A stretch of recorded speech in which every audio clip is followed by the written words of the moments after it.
No princípio, Deus criou o céu e a terra, um vasto e magnífico universo cheio de potencial e mistério.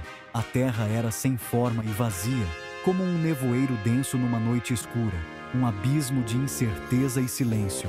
Então, Deus, com a força da sua palavra, disse: "Faça-se a luz." E com essa ordem, a escuridão foi rompida, e a luz, como um raio de sol, se fez, iluminando tudo ao seu redor e trazendo clareza ao caos. Deus viu que a luz era boa, como uma bênção, e a separou da escuridão, criando o dia e a noite, um ciclo de renovação. Deus, então, decidiu criar o homem à sua imagem e semelhança, um reflexo do seu amor e sabedoria, um ser capaz de pensar, sentir e criar. Formou-o do pó da terra, como um oleiro molda o barro, e soprou em suas narinas o fôlego de vida, como um sopro de esperança e propósito. Assim, o homem se tornou um ser vivente, pronto para cuidar e amar a criação, com a responsabilidade de ser guardião da terra. Deus, em sua infinita bondade, plantou um jardim no Éden, um lugar de beleza e fartura, como um oásis no deserto, cheio de árvores frutíferas e rios cristalinos.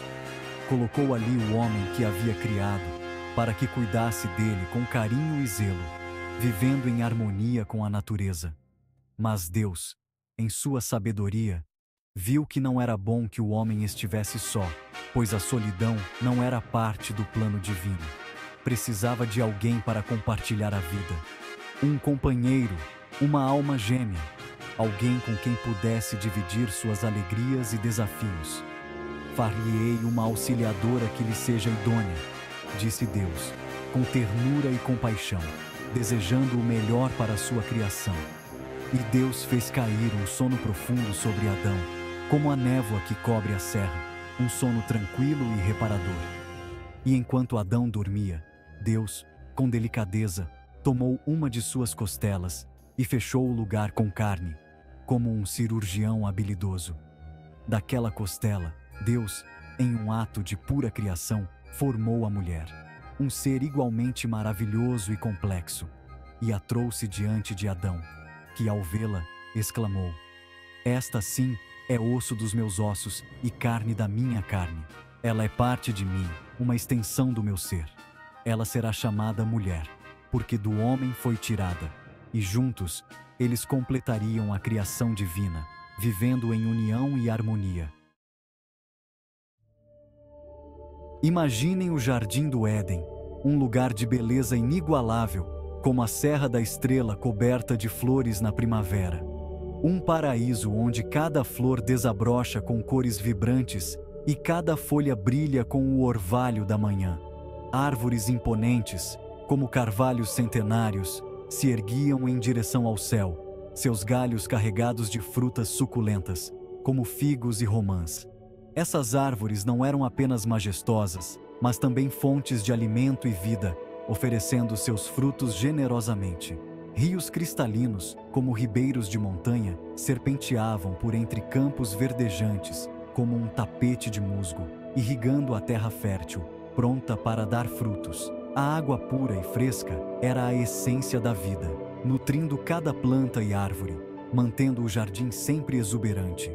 No coração do jardim, como um altar sagrado, Deus colocou duas árvores especiais: a árvore da vida, símbolo da imortalidade, e a árvore do conhecimento do bem e do mal, símbolo da liberdade.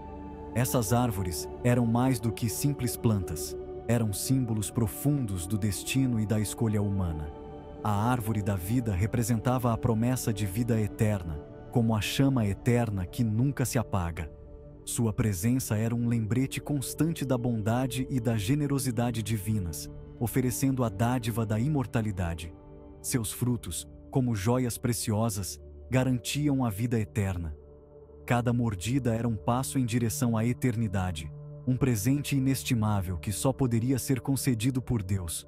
A árvore do conhecimento do bem e do mal, por sua vez, representava a capacidade de escolher, de decidir o próprio caminho, como um marinheiro que escolhe a sua rota. Era um símbolo da liberdade e da responsabilidade, um convite para a reflexão e a sabedoria. Deus, em sua generosidade, permitiu que Adão e Eva comessem de todas as árvores do jardim, exceto desta, um único limite, um sinal de respeito à ordem da criação.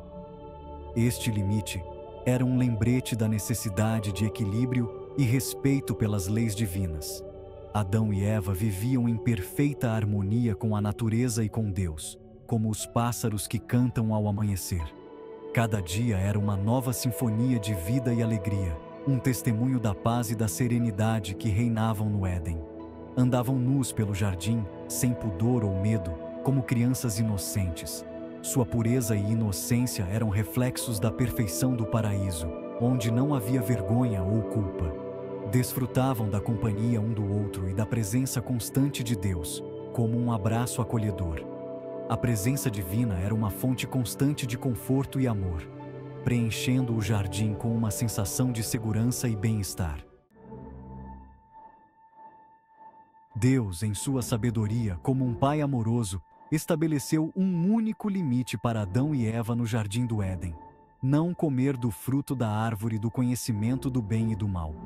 De toda árvore do jardim comerás livremente, mas da árvore do conhecimento do bem e do mal não comerás, porque no dia em que dela comeres, certamente morrerás, disse Deus com firmeza. Essa proibição não era um castigo, mas um ato de amor, como um pastor que protege suas ovelhas. Deus, em sua infinita bondade, desejava proteger suas criaturas da dor e do sofrimento. A árvore do conhecimento representava um conhecimento que naquele momento era como uma brasa incandescente, capaz de causar grande dor. A obediência a esse mandamento era um sinal de confiança em Deus, como um filho que confia no Pai. Ao abster-se do fruto proibido, Adão e Eva demonstrariam sua gratidão e reconheceriam a soberania de Deus, como um rio que segue seu curso natural. A liberdade concedida a Adão e Eva no Éden não era absoluta, mas limitada pela obediência a Deus, como as ondas do mar que se curvam diante da areia.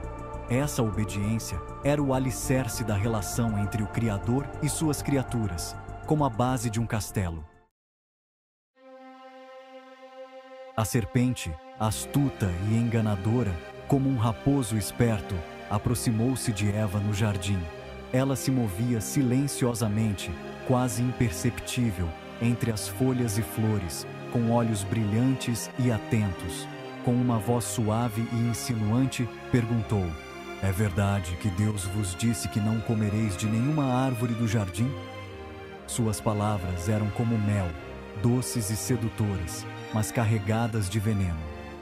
Eva, inocente, respondeu: "Do fruto das árvores do jardim podemos comer, mas do fruto da árvore que está no meio do jardim, Deus disse: não comereis dele, nem o tocareis, para que não morrais." Suas palavras refletiam a obediência e o respeito pelas ordens divinas. A serpente, então, com a malícia de um lobo disfarçado de ovelha, contradisse Deus: "Certamente não morrereis." Suas palavras eram como um sussurro traiçoeiro, plantando dúvidas no coração de Eva. Porque Deus sabe que no dia em que dele comerdes, vossos olhos se abrirão e sereis como Deus, conhecendo o bem e o mal. A promessa de sabedoria e poder era irresistível, como um segredo antigo revelado. Eva, tentada pela serpente, como um peixe fisgado por uma isca brilhante, olhou para o fruto da árvore e o desejou. O desejo crescia em seu coração, como uma chama que não podia ser apagada. O fruto, antes proibido, agora parecia tão apetitoso quanto um figo maduro. Sua cor vibrante e seu aroma doce a atraíam irresistivelmente. Eva, seduzida pela promessa de conhecimento, comeu do fruto proibido e ofereceu a Adão, que também comeu sem hesitar. O sabor era doce, mas a consequência seria amarga. Naquele momento, seus olhos se abriram, como se uma venda fosse retirada, e perceberam que estavam nus. A revelação foi como um choque, uma verdade dolorosa que não podia ser ignorada. A inocência, antes como um manto protetor, havia desaparecido. Sentiram-se expostos e vulneráveis, como folhas ao vento. Sentiram vergonha, como uma sombra que os perseguia, e se esconderam de Deus, como crianças que temem a repreensão dos pais. O medo e a culpa os consumiam, como um fogo que arde sem ser visto.